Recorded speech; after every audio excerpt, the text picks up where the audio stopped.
Hello दोस्तों, स्वागत है आपका हमारे चैनल यूपी एग्जाम प्लेजर में।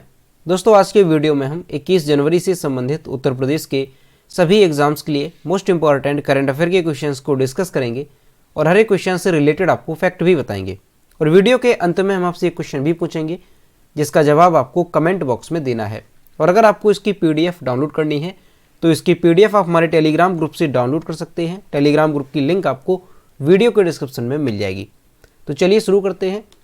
आज का सेशन शुरू करने से पहले हम कल के क्वेश्चंस का रिवीजन करेंगे। कल का पहला क्वेश्चन है, सैयद मोदी अंतर्राष्ट्रीय बैडमिंटन प्रतियोगिता का आयोजन कहाँ किया जा रहा है? इसका जो करेक्ट आंसर है वो है ऑप्शन नंबर सी, लखनऊ में। अगला क्वेश्चन है, किसे IPL 2022 के लिए लखनऊ टीम का कप्तान बनाया जाएगा? इसका जो करेक्ट आंसर है वो है option number D, KL Rahul को। और दोस्तों, उत्तर प्रदेश करंट अफेयर की लास्ट 1 ईयर की अगर आपको PDF बाई करनी है तो इसकी लिंक आपको वीडियो के डिस्क्रिप्शन में मिल जाएगी। वहाँ से आप इस PDF को बाई कर सकते हैं।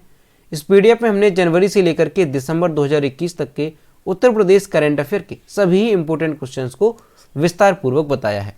और दोस्तों, इसके साथ ही अगर आपको उत्तर प्रदेश करंट अफेयर की केवल दिसंबर महीने की PDF बाई करनी है तो उसकी लिंक भी आपको वीडियो के डिस्क्रिप्शन में मिल जाएगी। तो वहाँ से आप ये दोनों PDF बाई कर सकते हैं। और दोस्तों, PDF डाउनलोड करने में अगर कोई भी प्रॉब्लम होती है तो साइट पर आपको WhatsApp नंबर और ईमेल मिल जाएगा जिस पर आप कॉन्टैक्ट कर सकते हैं। अगला क्वेश्चन है, उत्तर प्रदेश सरकार द्वारा किस स्थान पर माइग्रेशन सपोर्ट सेंटर की स्थापना की जाएगी? इसका जो करेक्ट आंसर है वो है option number B, Gautam Buddh Nagar में। अगला क्वेश्चन है, निम्न में से किस राज्य सरकार ने हाल ही में निजी क्षेत्र में स्थानीय निवासियों के लिए 75% नौकरियां आरक्षित देने की घोषणा की है? इसका जो करेक्ट आंसर है वो है ऑप्शन नंबर ए, हरियाणा सरकार ने।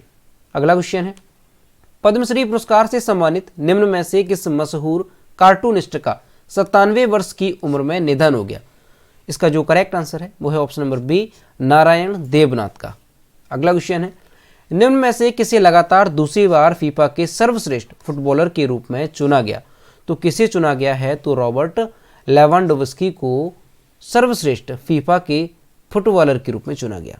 अगला क्वेश्चन है, सिंगापुर के लोही कीन येव को हराकर किस भारतीय शटलर ने हाल ही में इंडिया ओपन बैडमिंटन का खिताब जीता है? इसका जो करेक्ट आंसर है वो है ऑप्शन नंबर सी, लक्ष्य सेन ने। अगला क्वेश्चन है, हाल ही में किस प्रसिद्ध बंगाली रंगमंच हस्ती का 73 वर्ष की उम्र में निधन हो गया? इसका जो करेक्ट आंसर है वो है ऑप्शन नंबर बी, साउली मित्रा का। अगला क्वेश्चन है, DPIIT ने 10 से 16 जनवरी तक स्टार्टअप इंडिया इनोवेशन वीक का आयोजन किया। इसका शुभारंभ किसने किया था? इसका जो करेक्ट आंसर है वो है option number D, Piyush Goyal ने।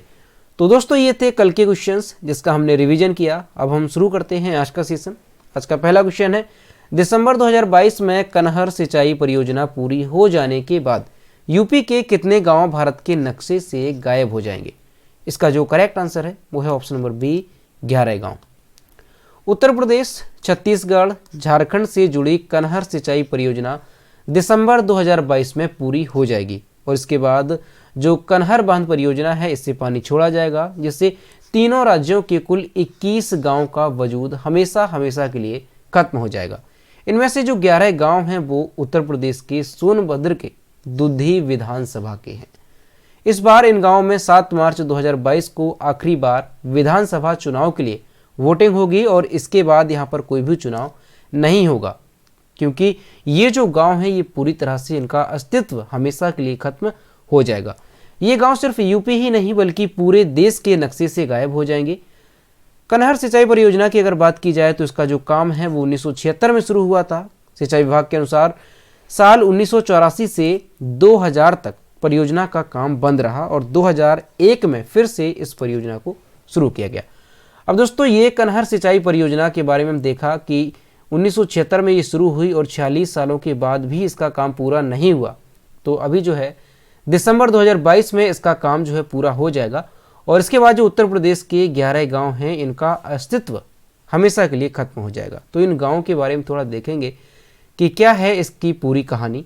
तो दोस्तों, यहाँ पर आपको ध्यान रखना है कि उत्तर प्रदेश के 11 गाँव हैं तो सबसे पहले तो इनके आपको नाम ध्यान रखने हैं कि उत्तर प्रदेश के कौन कौन से गाँव हैं। तो ये सोनभद्र डिस्ट्रिक्ट में पड़ते हैं, ये चीज़ ध्यान रखनी है। कौन सी विधानसभा के हैं? तो दुधी विधानसभा के।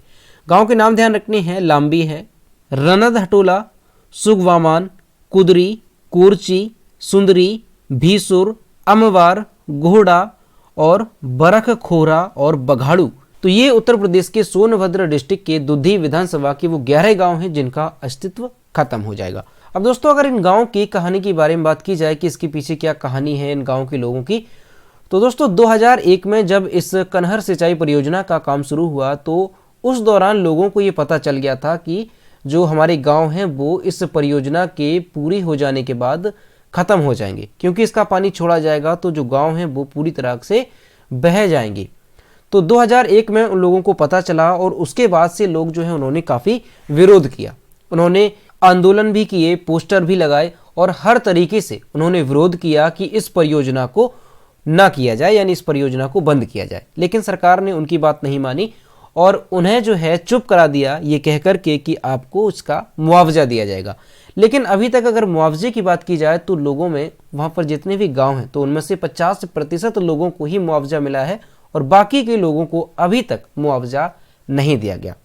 इसके बाद जो है वहाँ पर महिलाओं ने काफ़ी ज़्यादा बड़ी संख्या में वहाँ पर आंदोलन किया और विरोध जताया कि उनके जो गांव हैं उनको बचाया जाए, उनके गांव जो है पूरी तरीके से बर्बाद हो जाएंगे यानी बह जाएंगे और उनका जो घर है वो भी तहस नहस हो जाएगा। तो इसको लेकर के महिलाओं ने इसका विरोध किया और महिलाओं को भी सरकार ने चुप करा दिया ये कह कर के कि आपको आपके परिवार से एक सदस्य को सरकारी नौकरी दी जाएगी। लेकिन अभी तक जो है ऐसा नहीं हुआ है, जो परिवार है वहाँ पर किसी को भी सरकारी नौकरी नहीं दी गई। तो ऐसे में जो ये 11 गाँव हैं वहाँ के जो लोग हैं, क्योंकि उनकी बात जो है सरकार ने नहीं सुनी है, तो इस वजह से ये जो लोग हैं उनकी नाराजगी है और वो कई सालों से वोट नहीं देते हैं। और 2017 में इसका प्रभाव जो है वो सबसे ज़्यादा देखा गया था कि 2017 में सबसे ज़्यादा जो है नोटा का बटन इन्हीं गांव के लोगों ने दबाया था। दोस्तों इन 11 गाँवों की जनसंख्या की अगर बात की जाए तो 1500 लोगों की यहाँ पर जनसंख्या है इन गाँवों में। और दोस्तों इसी वजह से इन गाँवों में ना तो कोई नेता या कोई भी राजनेता यहाँ पर प्रचार या प्रसार के लिए नहीं जाता है, तो इस वजह से लोग भी जो है वोटिंग नहीं करते हैं क्योंकि उनकी सरकार से नाराजगी है। तो ऐसे में यहाँ पर जो है ये कहा गया कि 7 मार्च 2022 को जो विधानसभा का चुनाव होगा तो ये इसकी आखिरी वोटिंग होगी और इसके बाद यहाँ पर कोई भी चुनाव नहीं होगा। क्यों नहीं होगा? क्योंकि ये जो गाँव हैं वो पूरी तरह से अस्तित्व विहीन हो जाएंगे, क्योंकि इस नहर परियोजना के बाद पानी छोड़ा जाएगा और ये जो गाँव है पूरी तरह से बह जाएंगे। तो दोस्तों ये थी पूरी इसकी कहानी कनहर सिंचाई परियोजना की और इन 11 गांव की जिनका अस्तित्व जो है आने वाले समय में खत्म हो जाएगा। दोस्तों अगर बात की जाए कि जो छत्तीसगढ़ है और झारखंड, इसके भी कुछ गांव हैं जिनका अस्तित्व खत्म हो जाएगा, तो वो कौन कौन से गांव हैं? तो छत्तीसगढ़ के बलरामपुर जिले के 6 गांव हैं इस कनहर सिंचाई परियोजना से प्रभावित होने वाले। वो कौन कौन से हैं? तो त्रिशूली है, झारा है, कुसफर है, सेमरवा, कामेश्वर नगर और धौली। ये 6 गांव हैं छत्तीसगढ़ के बलरामपुर जिले के। झारखंड की अगर बात की जाए तो झारखंड के गढ़वा जिले के 4 गांव हैं। कौन कौन से हैं? फेक्सा, भुईफोर, सामो और परास पानी कला। ये 4 गांव हैं किसके? झारखंड के। देखिए यहाँ पर डिस्ट्रिक्ट आपको ध्यान रखना है। अगर छत्तीसगढ़ की यहाँ पर हम पहले नंबर पर रखेंगे उत्तर प्रदेश, तो उत्तर प्रदेश का कौन सा डिस्ट्रिक्ट है? तो सोनभद्र। सोनभद्र उत्तर प्रदेश का है जिसके 11 गांव हैं। दूसरे नंबर पर रखेंगे हम यहाँ पे छत्तीसगढ़, तो छत्तीसगढ़ का कौन सा डिस्ट्रिक्ट है? ध्यान रखना है बलरामपुर। छत्तीसगढ़ का बलरामपुर है जिसके 6 गांव इस परियोजना के तहत जो है खत्म कर दिए जाएंगे। इसके बाद अगर बात की जाए झारखंड की, तो झारखंड का कौन सा डिस्ट्रिक्ट है? तो गढ़वा जिला। गढ़वा जिला है झारखंड का जिसके कितने गांव हैं? तो 4 गांव जो है इनका अस्तित्व आने वाले समय में खत्म हो जाएगा। तो दोस्तों यहाँ से आपको काफ़ी सारी चीज़ें अच्छे तरीके से ध्यान रखनी है क्योंकि आने वाले एग्जाम में यहाँ से क्वेश्चन जरूर बनेगा। तो ये सारी चीज़ें ध्यान रखनी है कि कनहर सिंचाई परियोजना जो है ये किस राज्य से संबंधित है? तो उत्तर प्रदेश, छत्तीसगढ़ और झारखंड से जुड़ी हुई ये परियोजना है कनहर सिंचाई परियोजना।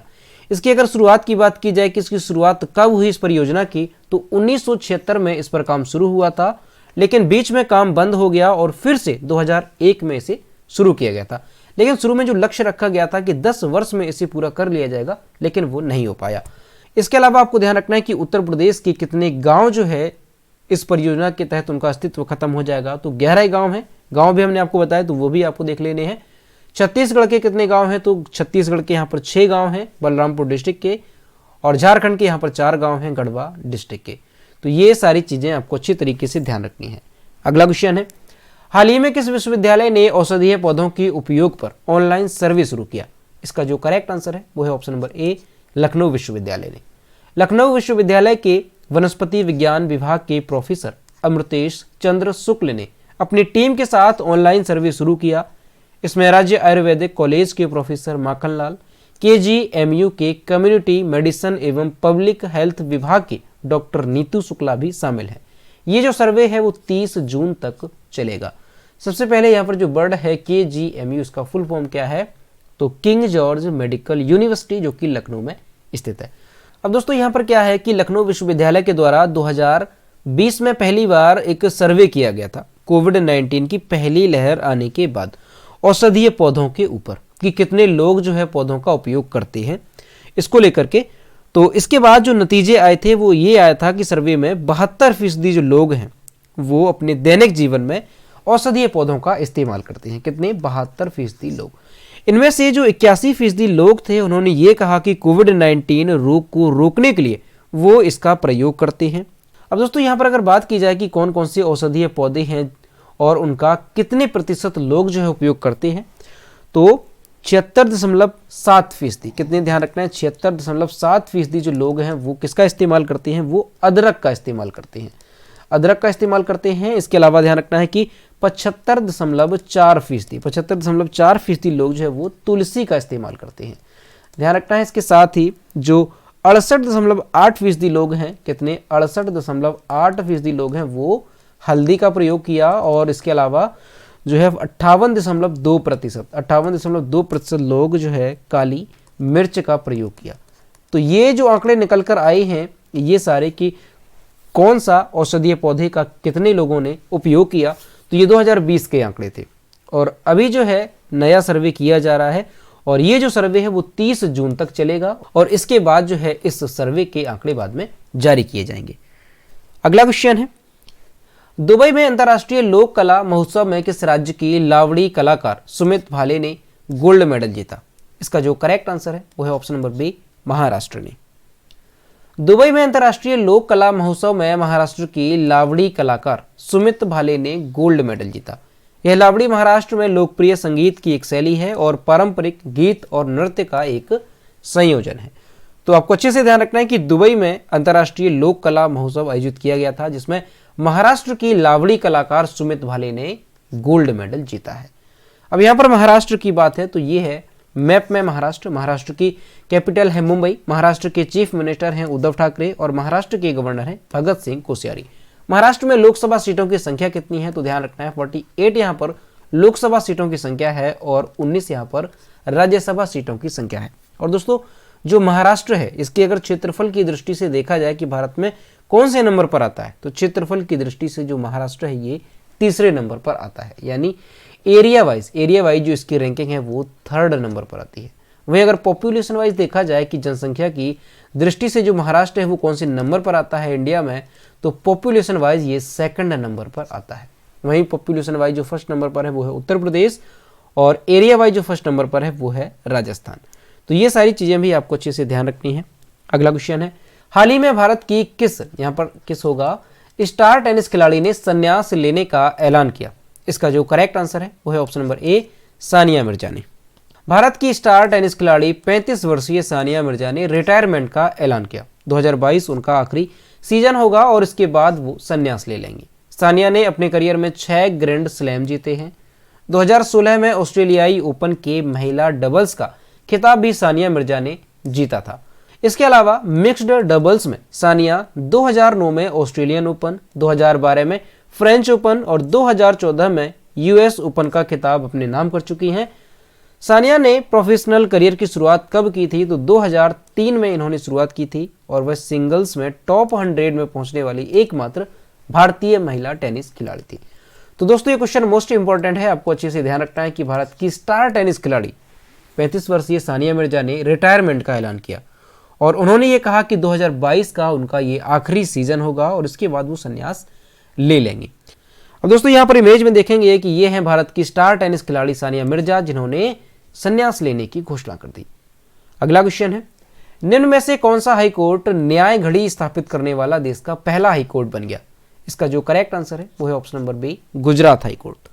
गुजरात हाई कोर्ट न्याय घड़ी वाला देश का पहला राज्य बन गया जहां पर अदालत परिसर के भीतर एक बाहरी डिस्प्ले एलईडी दीवार होगी जो मामलों के निपटान और लंबित मामलों आदि को प्रदर्शित करता है।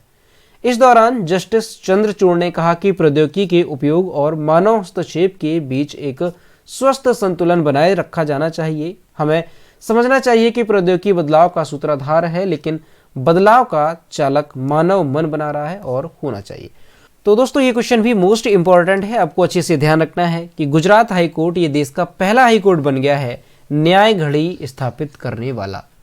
अब दोस्तों न्याय घड़ी क्या है, तो इसके तहत क्या होगा कि जो अदालत है, जो कोर्ट है, उसके अंदर एक एलईडी डिस्प्ले लगाई जाएगी दीवार पर और उसमें क्या दर्शाया जाएगा, तो उसमें मामलों के निपटान और जो भी मामले लंबित पड़े हैं उनको प्रदर्शित किया जाएगा। तो ये सारी चीजें इस एलईडी जो डिस्प्ले होगी उस पर दिखाई जाएंगी। तो यहाँ पर आपको ये चीज ध्यान रखनी है कि देश का पहला राज्य कौन सा बना हाई कोर्ट में न्याय घड़ी स्थापित करने वाला, तो वो बना है गुजरात। अगला क्वेश्चन है, हाल ही में थल सेना के उप प्रमुख के रूप में किसे नियुक्त करने के प्रस्ताव को मंजूरी दी गई। इसका जो करेक्ट आंसर है वो है option number C, Manoj Pande को। और यहाँ पर आप इमेज में देख सकते हैं, ये होंगे भारतीय थल सेना के नए उप प्रमुख मनोज पांडे। भारत सरकार ने पूर्वी सेना के commander lieutenant general Manoj Pande को अगले उप थल सेना प्रमुख के रूप में नियुक्त करने के प्रस्ताव को मंजूरी दे दी। General Pande lieutenant general CP Mohanty की जगह लेंगे। मौजूदा उप थल सेना प्रमुख लेफ्टिनेंट जनरल सीपी मोहंती 31 जनवरी को रिटायर हो रहे हैं। जनरल पांडे ने दिसंबर 1982 में corps of engineers the Bombay sappers में नियुक्त होकर अपने करियर की शुरुआत की थी। तो दोस्तों यहाँ पर आपको अच्छे से ध्यान रखना है कि भारतीय थल सेना के उप प्रमुख के रूप में किसे नियुक्त किया जाएगा, तो मनोज पांडे को जो है नियुक्त किया जाएगा। और वहीं अगर बात की जाए कि भारतीय थल सेना के प्रमुख कौन है, तो जनरल मनोज मुकुंद नरवणे भारतीय थल सेना के प्रमुख हैं। वहीं अगर वायुसेना अध्यक्ष की बात की जाए कि वायुसेना अध्यक्ष कौन है, तो विवेक राम चौधरी भारतीय वायुसेना के अध्यक्ष हैं। वहीं अगर बात की जाए कि भारतीय जल सेना के अध्यक्ष कौन हैं, तो आर हरि कुमार भारतीय जल सेना के अध्यक्ष हैं, यानी चीफ ऑफ नवल स्टाफ है। तो ये सारी चीजें भी आपको अच्छे से ध्यान रखनी है। अगला क्वेश्चन है, पुस्तक Bose the untold story of an inconvenient nationalist के लेखक कौन है। इसका जो करेक्ट आंसर है वो है option number D, Chandrachur Ghosh. Chandrachur Ghosh द्वारा लिखित Bose the untold story of an inconvenient nationalist नामक एक नई जीवनी फरवरी 2022 में जारी की जाएगी। ये जो पुस्तक होगी ये किस पर आधारित है, यानी किसके बारे में ये पुस्तक बताएगी, तो ये जो पुस्तक है उसमें स्वतंत्र भारत के विकास, सांप्रदायिकता, भू राजनीतिक और राजनीतिक विचारधारा के बारे में सुभाष चंद्र बोस की विचार और राय शामिल है। यानी सुभाष चंद्र बोस के जीवनी की ये पुस्तक होगी। इसमें नेताजी सुभाष चंद्र बोस की अनकही और अज्ञात कहानियों को भी शामिल किया गया है।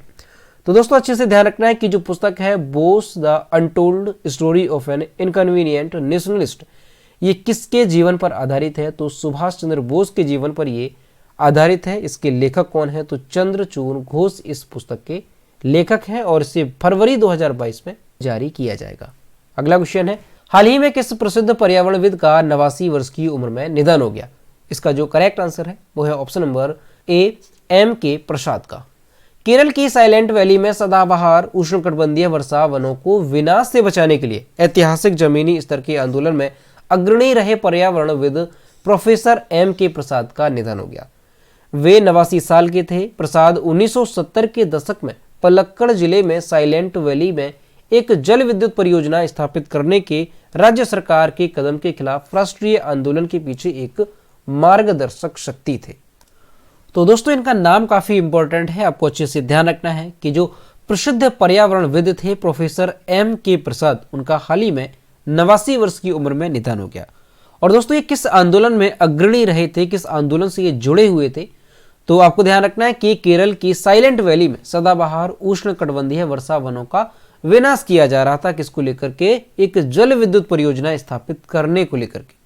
तो इस फैसले के विरोध में इन्होंने आंदोलन किया था और उसमें ये प्रमुख व्यक्ति थे उस आंदोलन को शुरू करने वाले। तो ये चीज ध्यान रखनी है कि ये एक पर्यावरणविद थे जिनका हाल ही में निधन हो गया है। अगला क्वेश्चन है, हाल ही में किस देश ने ब्रह्मोस सुपरसोनिक क्रूज मिसाइल का सफल परीक्षण किया। इसका जो करेक्ट आंसर है वो है ऑप्शन नंबर ए, भारत ने ब्रह्मोस सुपरसोनिक क्रूज मिसाइल का सफल परीक्षण किया। प्रक्षेपण कहां से किया गया? तो ब्रह्मोस एयरो स्पेस द्वारा रक्षा अनुसंधान और विकास संगठन के निकट समन्वय में किया गया था। इस उड़ान परीक्षण की निगरानी पूर्वी तट पर तैनात टेलीमेट्री, रडार और इलेक्ट्रो ऑप्टिकल ट्रैकिंग सिस्टम सहित रेंज इंस्ट्रूमेंटेशन के सभी सेंसर और डाउन रेंज जहाजों द्वारा की गई थी। ब्रह्मोस का 20 जनवरी 2022 को ओडिशा के तट पर एकीकृत परीक्षण रेंज चांदीपुर से सफलतापूर्वक परीक्षण किया गया था। तो आपको ध्यान रखना है कि जो ब्रह्मोस सुपरसोनिक क्रूज मिसाइल है उसका सफल परीक्षण किया गया है भारत के द्वारा। और कहां से किया गया तो ये चीज भी ध्यान रखनी है। तो 20 जनवरी 2022 को ओडिशा के तट पर एकीकृत परीक्षण रेंज चांदीपुर से इसका सफलतापूर्वक परीक्षण किया गया ब्रह्मोस एयरो स्पेस द्वारा। अगला क्वेश्चन है, हाल ही में मेजर हरिपाल सिंह अहलूवालिया का निधन हो गया, ये किस क्षेत्र से संबंधित है? इसका जो करेक्ट आंसर है वो है ऑप्शन नंबर सी, पर्वतारोही। प्रसिद्ध पेशेवर पर्वतारोही मेजर हरिपाल सिंह अहलूवालिया का हाल ही में निधन हो गया। और दोस्तों ये जो मेजर हरिपाल सिंह अहलूवालिया हैं इन्हें कई सारे भारत के सर्वोच्च सम्मानों से सम्मानित किया गया। कौन कौन से? तो अर्जुन पुरस्कार से सम्मानित किया गया था 1965 में, पद्मश्री से सम्मानित किया गया 1965 में, और पद्म भूषण से 2002 में सम्मानित किया गया। और 2009 में इनकी आजीवन उपलब्धि के लिए तेनजिंग नार्गे राष्ट्रीय साहसिक पुरस्कार इन्हें दिया गया था। उन्होंने अपनी एक आत्मकथा लिखी है, नाम ध्यान रखना है, हायर देन एवरेस्ट। इनकी एक आत्मकथा है और इसके साथ ही उन्होंने 13 से अधिक पुस्तकें लिखी हैं। Major Ahluwalia Indian mountaineering foundation और दिल्ली माउंटेनियरिंग एसोसिएशन की पूर्व अध्यक्ष भी रह चुकी हैं।